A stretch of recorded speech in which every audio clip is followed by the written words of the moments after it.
Who's on the phone, Fritzy? Chris Mannix just wanted to have a few words with you. Oh, okay. A senior NBA writer, Sports Illustrated. What did I do now? You didn't do anything, Dan. I was just listening, and you're gushing over Joel Embiid. Yeah. Reminded me of my feelings for Ricky Rubio.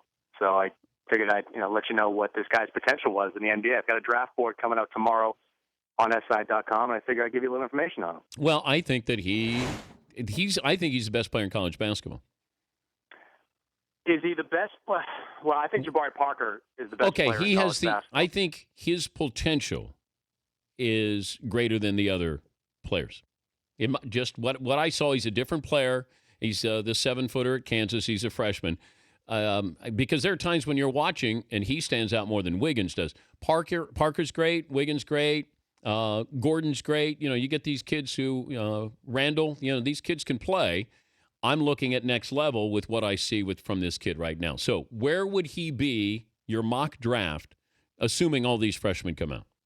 Yeah, no, right now I have him between 2 and 3. I haven't quite decided yet. But if he comes out at the end of the year, which I expect he will, I don't think he gets out of the top 3.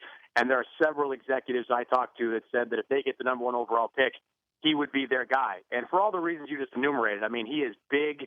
He does so much defensively with that length. And one of the things they love about him, and again, this kind of plays off what you said, was the upside. I mean, this guy's only been playing basketball for about 3 years. Yeah. He comes to Kansas, basically comes out of nowhere, and emerges as this defensive menace and this offensive force underneath the rim. And one thing I keep hearing from executives is that they look at his shot, they look at his form, and a 15-foot jump shot is not part of his repertoire right now. But if you watch the way this kid shoots, it clearly can be. He doesn't have one of those hitches in his forms. He doesn't shoot like Dwight Howard does.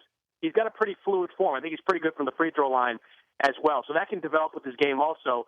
I don't see the upside in him staying at school. He's already a physical monstrosity, and most guys I think that should stay in school need to develop their bodies. So I think if he comes out, he could go as high as number 1, and he can be an impact player within a couple of years. You got Jabari Parker, number 1 overall?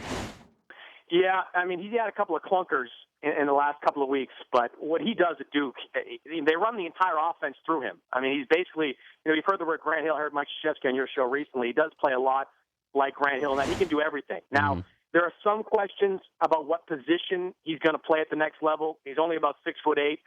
Does he have the foot speed to guard threes? Is he strong enough to guard fours?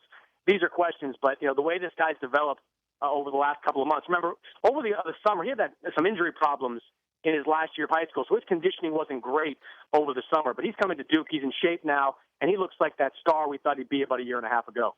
Thank you, Chris. We'll look forward to your mock draft on SI.com. All right, Dan. All right, Chris Mannix.